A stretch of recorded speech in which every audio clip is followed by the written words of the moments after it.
దేవుని ఘనమైన శ్రేష్టమైన పరిశుద్ధ నామమునకు మహిమ స్తుతి ప్రభావములు కలుగునుగాక. బాగున్నారా? పరిశుద్ధ ఆత్మదేవుడు ఒక అద్భుతమైన వాగ్దానము ద్వారా మనతో మాట్లాడాలని ప్రభు ఆశపడుతూ ఉన్నారు. ఈరోజు మీరందరూ కూడా ప్రార్థనాపూర్వకముగా ఈ వాగ్దానము పొందుకోవడానికి ఎదురు చూస్తూ ఉన్నారని నమ్ముచి ఉన్నాను. ప్రతిరోజు ప్రభు వాగ్దానం ఇస్తున్నప్పుడు విశ్వాసముతో మనము పొందుకోగలిగితే ఖచ్చితంగా మనలను దీవించే దేవుడిగా ఉంటారు. ఈరోజు ప్రార్థన చేసుకుని ప్రభు సిద్ధపరిచిన అమూల్యమైన వాగ్దానమును పొందుకుందాం. తలలో వంచండి, ప్రార్థన. పరిశుద్ధుడా, నీకు వందనాలు, స్తోత్రాలు. యేసయ్య, ఉదయ కాలంలో మేమందరం నీ సన్నిధికి వచ్చి ఉన్నాం. మాతో మీరు మాట్లాడండి, మమ్మలను దర్శించండి, నీ కృపలో భద్రపరచమని సహాయం చేయమని యేసు నామమున అడిగి వేడుకొనొచ్చు ఉన్నాము మా పరమ తండ్రి, ఆమేన్. ఈ దినం దేవుని వాగ్దానం చదువుకుందాం.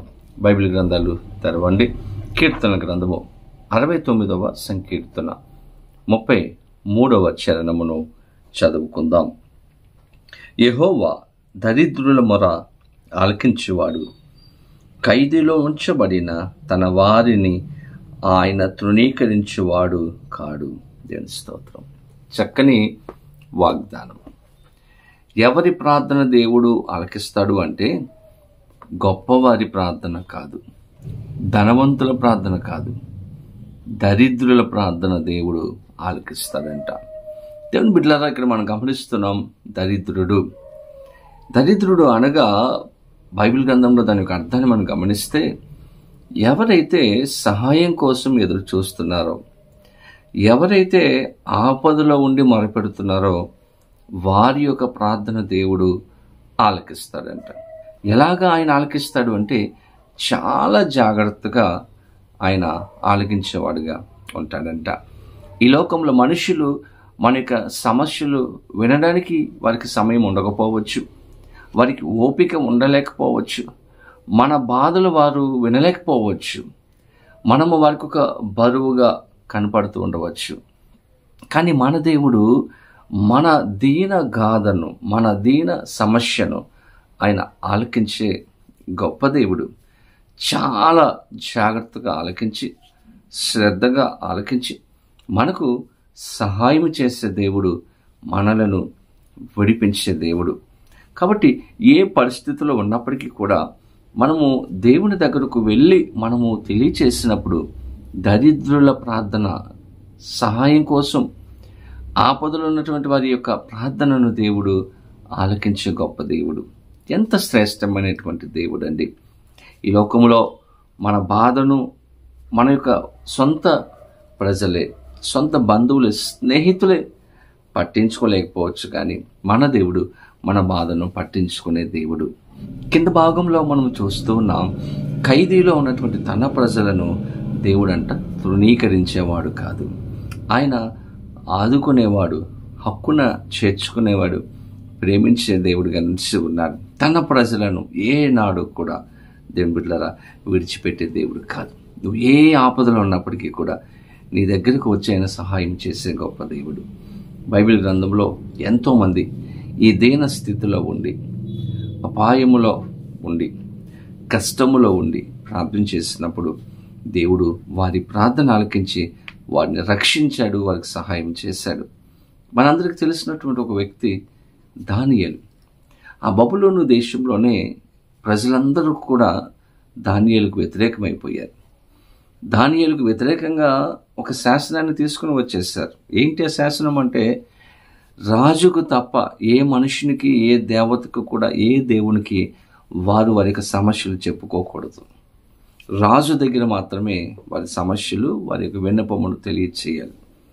కానీ దానియేలు జీవితంలో మనం గమనిస్తాం, ఆ బబులోను దేశంలోనే దేవుని కోసం నిలబడ్డాడు, దేవుని కోసం బ్రతికాడు. ఆ దేశంలో, ఆ రాజ్యంలో అటువంటి పరిస్థితులలో కష్టం ఎదురైంది. దానియేలును తీసుకుని వెళ్ళి సింహపు గుహలో పడవేశారు. ఎవరు కాపాడతారో చూద్దాము అని అనుకున్నారు. ఎంత అద్భుతమైనటువంటి కార్యం అంటే, సింహాల గుహలో దానియేలు ఒక్కడే ఉన్నాడు. దానియేలు చుట్టూ కూడా సింహాలు ఉన్నాయి. ఆ పరిస్థితులలో దానియేలు ప్రార్థన చేశాడు. ఆ పరిస్థితులలో దానియేలు కురింగిపోలేదు. ఆ సింహాల మధ్యలో ఖైదీగా ఉన్నాడు, ఇబ్బందులో ఉన్నాడు, దేవునికి ప్రార్థన చేస్తున్నాడు. దేవుడు దానియేలు ప్రార్థన ఆలకించి సింహాల నోళ్లను మూయించి అక్కడి నుంచి ఆ సింహాల మధ్యలో ఖైదీగా ఉన్నటువంటి వ్యక్తిని దేవుడు విడిపించాడు. ఒక గొప్ప సాక్షిగా ఆ బబులోను రాజ్యంలో దేవుడు దానియేలును నిలబెట్టాడు. అద్భుతమైనటువంటి కార్యాన్ని చేశాడు. ఈరోజు నీవు కూడా ఏ సమస్యల్లో ఉన్నావో, ఏ కష్టంలో ఉన్నావో, ఏ వేదనలో ఈరోజు నువ్వు ఉన్నావో దేవుడు చూస్తున్నాడు. నీ ప్రార్థన ఆయన ఆలకించాలని, ఈరోజు నీ కష్టాన్ని తొలగించాలని, నీకున్నటువంటి ఇబ్బందిని తొలగించాలని, నీకు సమాధానము సంతోషము ఇవ్వాలని దేవుడు ఆశపడుతూ ఉన్నారు. కాబట్టి ప్రభు దగ్గరకు రండి, ప్రభుని వేడుకునండి. దరిద్రుల ప్రార్థన మొరను ఆలకించేవాడు ఈరోజు నీ ప్రార్థన దేవుడు ఆలకిస్తున్నాడు. ఈరోజు ఖచ్చితంగా నీకు ఒక గొప్ప అద్భుతమైన కార్యాన్ని ఈరోజు నీ జీవితంలో చేయబోతూ ఉన్నారు. నమ్మితే దేవుని కార్యాన్ని పొందుకుంటారు. అటువంటి కృప పరిశుద్ధ ఆత్మ దేవుడు వీడియో చూస్తున్న ప్రతి ఒక్కరికి అనుగ్రహించి సహాయం చేయను కాక. ఆమేన్. ప్రార్థన. పరిశుద్ధుడు నీకు వందనాలు, స్తోత్రాలు. ఏదైనా మాకు ఇచ్చిన శ్రేష్టమైన అమూల్యమైన వాగ్దానమును బట్టి మీకు వందనాలు ప్రభువా. ఈ వాగ్దానము ప్రతి ఒక్కరి జీవితంలో నెరవేర్చండి. దరిద్రుల ప్రార్థన ఆలకించే దేవుడు నాయన. ఎవరైతే ఆపదలో ఉన్నారో, సహాయం కోసం ఎదురు చూస్తూ ఉన్నారో, వారి ప్రార్థన ఆలకించే గొప్ప దేవుడిగా మీరు ఉంటూ ఉన్నందుకు మీకు స్తోత్రాలు. ఈరోజు ఎవరైతే నీ సన్నిధికి వచ్చి సహాయం కోసం ఎదురు చూస్తూ ఉన్నారో, జ్ఞాపన చేస్తూ ఉన్నారో, ఏ కార్యాలైతే అడుగుతూ ఉన్నారో ఆ కార్యాలు వారి జీవితంలో జరిగించి సంతోషము, సమాధానం, ఆనందము వారికి దయచేయమని, నీ కృపలో భద్రపరచమని యేసు నామమున అడిగి వేడుకొనిచ్చి ఉన్నాము మా పరమ తండ్రి. ఆమేన్. తండ్రి, కుమార, పరిశుద్ధాత్మ త్రియేక దేవుని యొక్క దేవుని ఆశీర్వాదము సదాకాలము కలుగునుగాక. ఆమేన్. దేవుడు మిమ్మలను దీవించునుగాక. ఆమేన్.